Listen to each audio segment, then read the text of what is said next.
Linea Piero Vigorelli, buon pomeriggio Piero. Buon pomeriggio, eccomi qua, buon pomeriggio ai nostri amici a cui avevamo dato l'arrivederci a fine maggio. Detto tra noi quindi ritorna a fare cronaca e sempre in diretta dal vivo, facendo parlare chi ha veramente vissuto i fatti che vi racconterò. Questo giro d'Italia di Detto tra noi inizia dalla Sardegna. Oggi mi trovo nella piazza di Sardara, un comune di 4.500 abitanti in provincia di Cagliari. Oggi vi racconterò lo sgomento di questa cittadina per il barbaro assassinio avvenuto il 3 agosto di quest'anno di due anziane sorelle alle quali qui a Sardara tutti volevano un grandissimo bene. Ecco, vi parlerò di loro, vi dirò chi è per ora in carcere perché è accusato di omicidio, del perché queste due donne sono state uccise, sullo sfondo un tema anche caro ai nostri amici di TG2 Diogene, cioè quello della solitudine in difesa degli anziani. Ed ancora vi dirò dell'esercito sommerso degli strozzini. Lo sapevate ad esempio che in Italia ci sono 800.000 usurai che strozzano qualcosa come 4 milioni di italiani che chiedono a questi mascalzoni un prestito in denaro? Più tardi vi dirò tutto, a risentirci da Sardara fra qualche minuto. Grazie Piero Vigorelli. Dunque ci ricollegheremo, tra breve con Sardara. Innanzitutto il fatto, è consuetudine di Detto tra noi, quella di ricostruire attraverso un filmato quello che accadde. In questo caso ritorniamo indietro, ritorniamo al 3 agosto del 1991, vediamo cosa accadde a queste due anziane signore. Il filmato è stato ricostruito per noi da Paolo Zagari.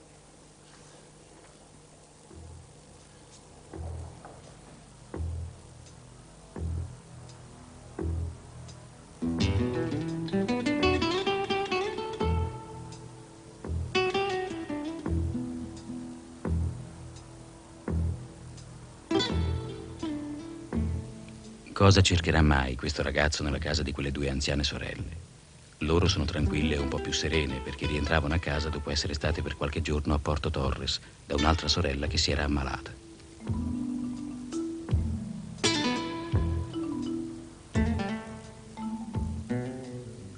Ah, i fiori. Il loro primo pensiero è per i fiori senza acqua da giorni.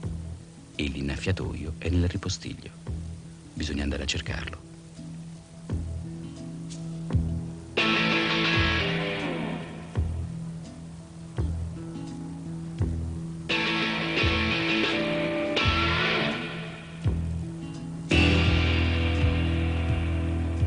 Lì dentro c'è lui, una spranga in mano.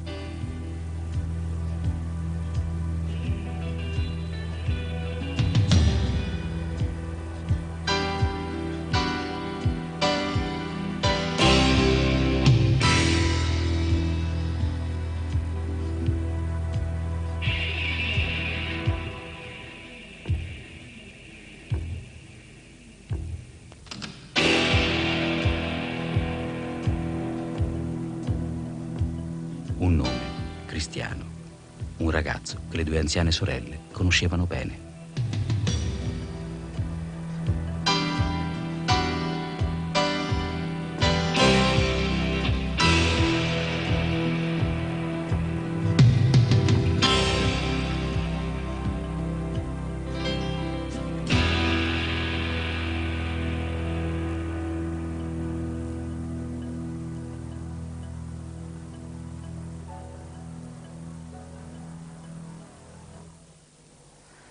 Dunque, le due signore conoscevano bene il volto del loro giovane assassino. Dunque, forse è anche per questo che lui le ha uccise, ma il movente non è ancora molto chiaro.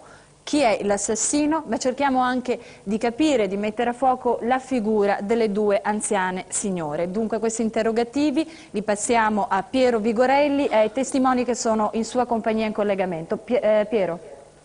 Certo, le due sorelle a cui tutti qui a Sardara volevano un gran bene si chiamavano Mariuccina e Vittorina Piano.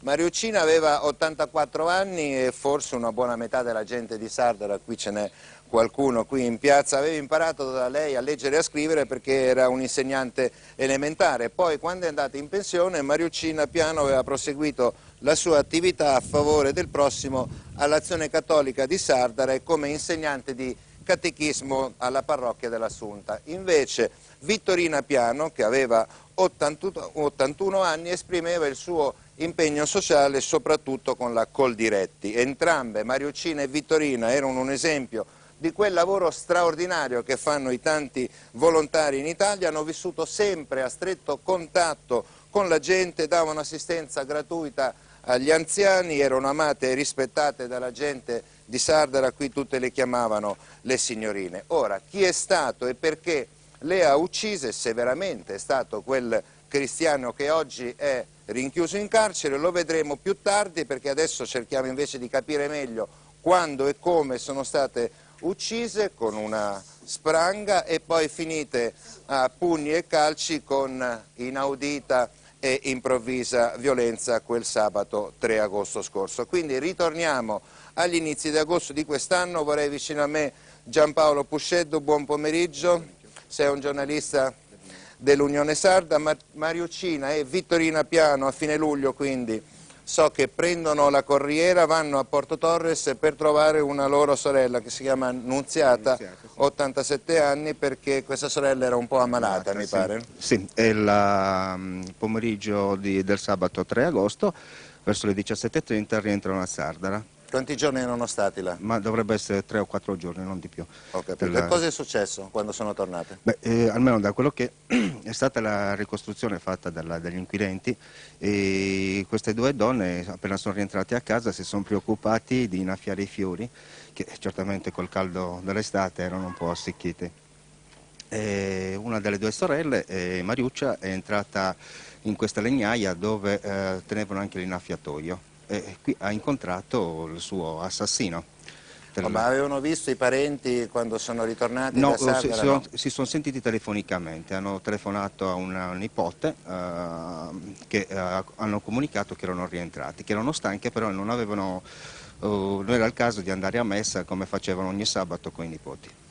Ho capito. L'indomani però è domenica, allora uno si può immaginare, certamente si sono anche tutti immaginati, come mai non sono venute alla messa Mariuccina e Vittorina, che erano delle due donne molto pie, come sappiamo entrambi erano anche terziarie francescane, cioè delle suore laiche. E allora cosa succede? Non si vedono la domenica alla messa? Non si vedono la domenica a messa, quindi questa nipote suona al campanello delle zie, non ha risposta, quindi si preoccupa, sapendo che anche una delle due zie non stava tanto bene, quindi ha aperto la porta e ha trovato poi i corpi delle due. Ma non erano in casa però? No, erano nella legnaia, li hanno cercati giustamente. Hanno chiamato i carabinieri che hanno sfondato? Sì, che hanno sfondato e hanno trovato i due corpi. Adesso stiamo vedendo delle immagini di Sardara, questa qui diciamo è una panoramica, fra poco penso che vedremo, ecco, proprio lì dietro mi pare, eccola qui, l'abitazione. è l'abitazione, era l'abitazione di Mariuccina e di Vittorina. Ora, i risultati delle via Tuveri, ecco, i primi risultati delle indagini, delle prime perizie, dicono che, ho letto sul giornale, che questa legnaia aveva un tetto molto basso, circa 1,60 m, e che quindi per colpirle forse li avrebbe l'assassino fatto inginocchiare. Questa era la prima ipotesi che si era fatta. Probabilmente, come poi sarebbero emerse dalle indagini fatte, il ragazzo avrebbe prima colpito una sorella, quindi è rimasta tramortita a terra, poi quando è entrata anche l'altra sorella l'avrebbe colpita a sua volta. Quindi quando il ragazzo ha tentato di andare via, Mariuccina avrebbe fatto il suo nome, questo ragazzo è tornato indietro e quindi li avrebbe massacrate.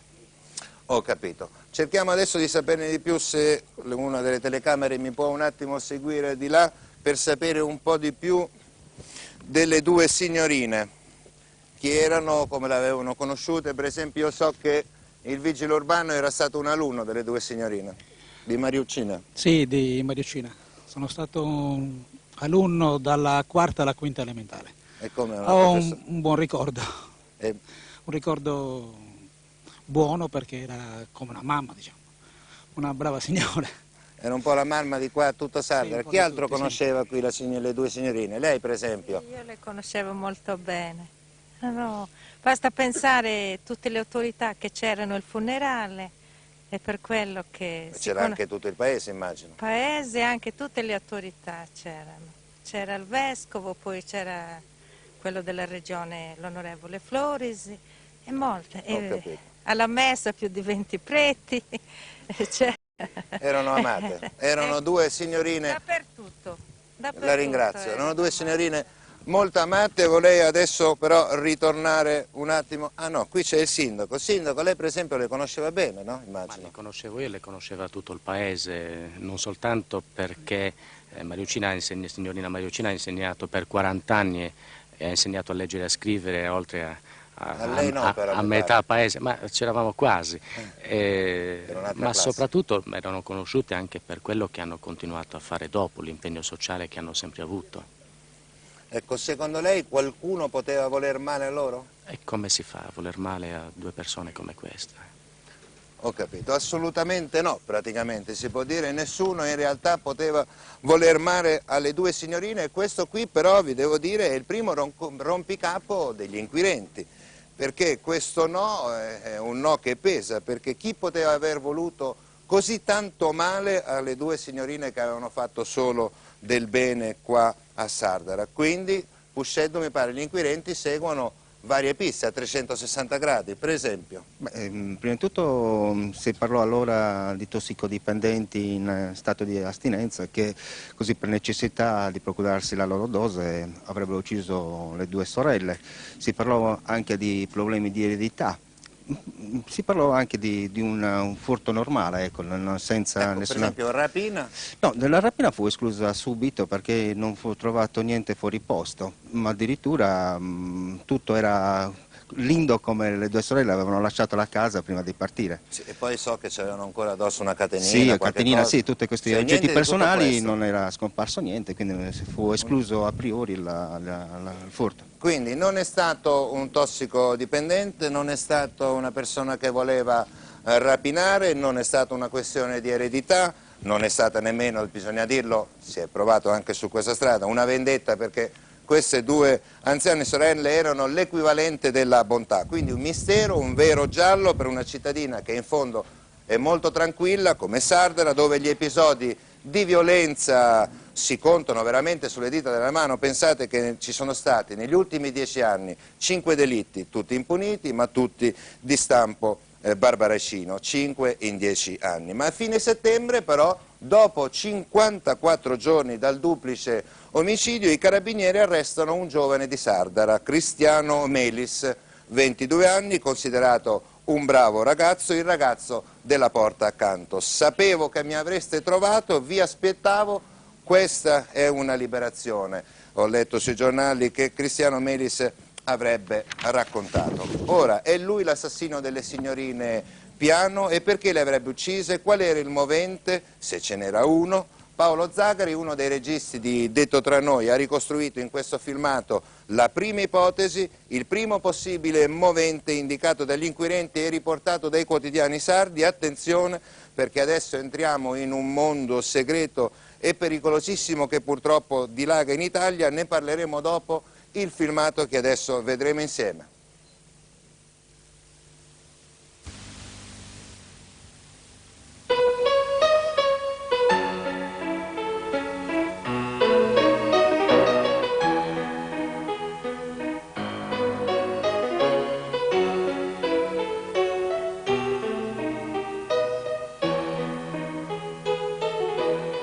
A Vittorina e Mariuccia, due donne molto pie, a Sardara nessuno poteva certo voler loro del male.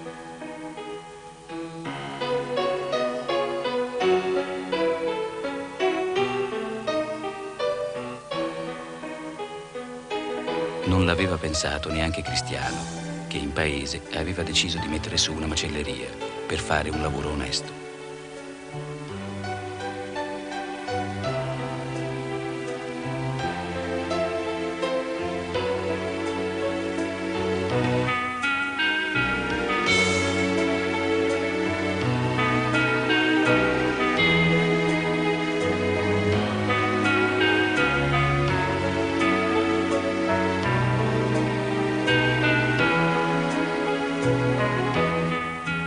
In paese, Vittorina e Mariuccia si prodigavano per fare del bene.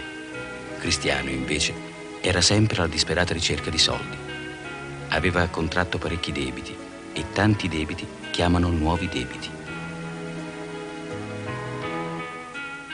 Ma quando non ci sono più né i parenti, né gli amici o le banche,